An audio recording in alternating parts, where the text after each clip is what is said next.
Hey Tube, welcome back. Today we are talking about availability.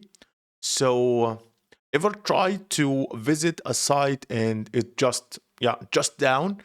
That's a failure in availability. And today we are going to make sure you know how to design system that stays up 24/7. So, what you will learn in this video, we will explore what availability means and how we measure it, and the key tactics used by companies like Netflix, Amazon to keep services online 24/7. So, first, let's start talking about what is availability. So, availability is the percentages of uptime your system is running in. So, it's how reliable your app is for users. And we express it in nines, like nine, two nines, three nines, four nines, and I will get in this in a bit. And yeah, and more nines mean, or the higher nines mean, the better availability is. So what nines mean? So it's something like that.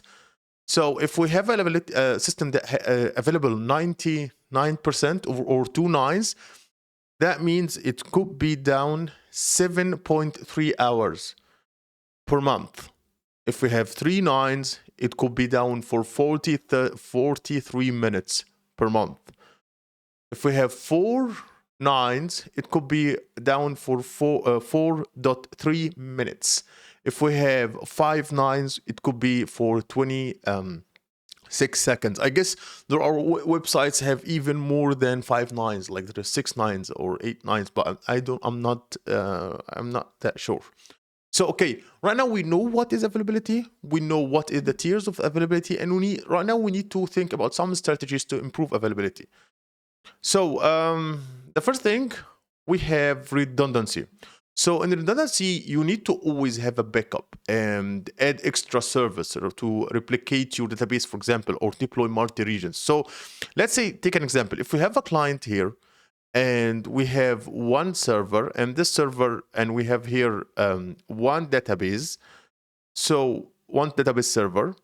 If we want to add the redundancy to this, we need to add more server, another one. So if this server failed, this one, we have like two servers, and the client sends to them requests. So if we have one server is done, the other could continue working, and also we can add like more DB servers. Okay, one here and one here, and it can be like something like a master slave relationship between them. So again, in terms of redundancy, you need to always add extra servers, and you need to replicate your database or deploy to multiple regions. That way, if one thing fails, another picks up the stack. Next, we have a load balancer.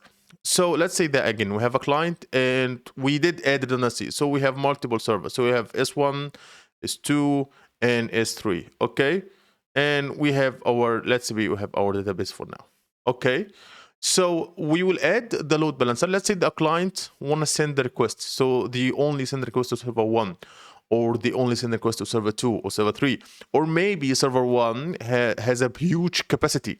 It can handle too much as S1 and S3 can handle combined. So S1 can take, for example, 4 requests, and each one of them can like take 1 or 2 requests. So we need to balance the load, and also to send the request to healthy servers. So this why we will use load balancer.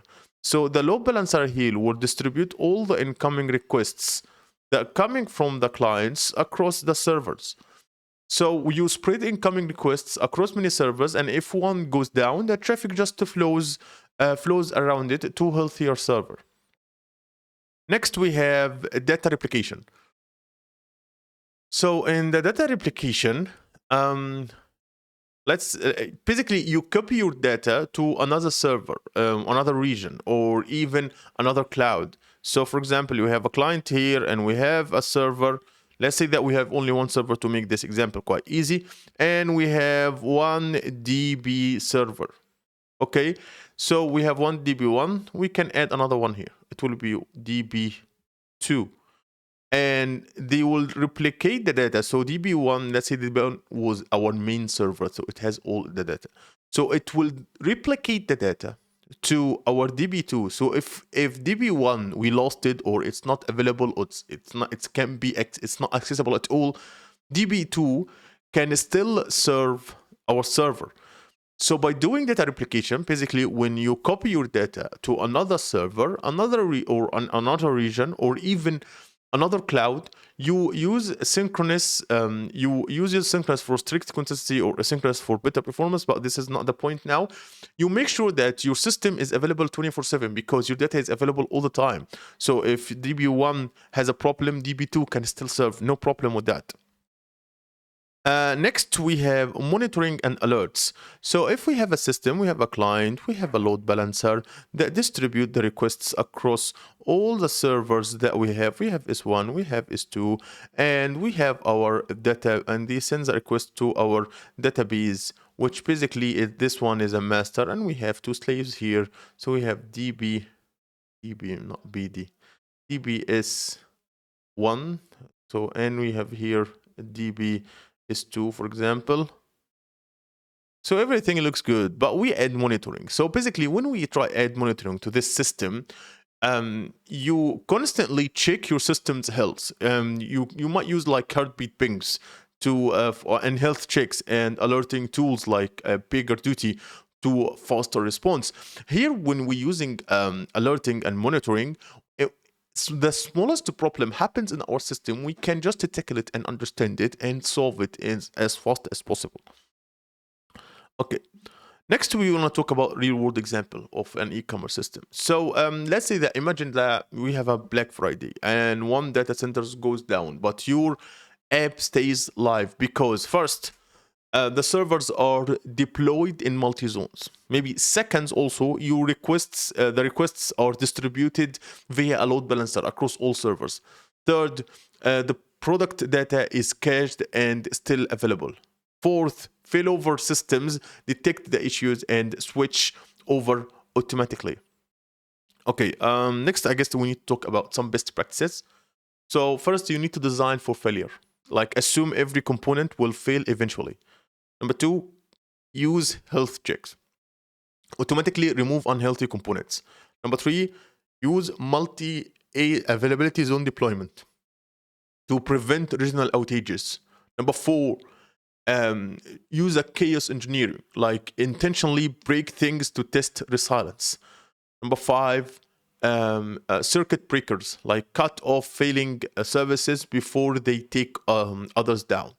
Number 6, use caching, like offload your backend and keep static content available. Number 7, plan capacity, like leave room for traffic spikes and surges.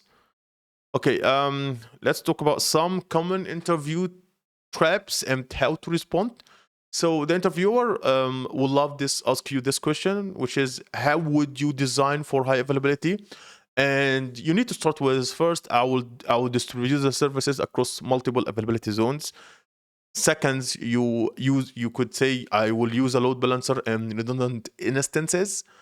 And third, you can add health checks and the failover logic and async replication. And bonus point, you can mention monitoring and chaos engineering as well. So let's wrap everything up. Availability isn't about just uptime. It's about building trust, design smart plan for failure, and your users will thank you for that. So that's it for this video, and see you in the future, guys.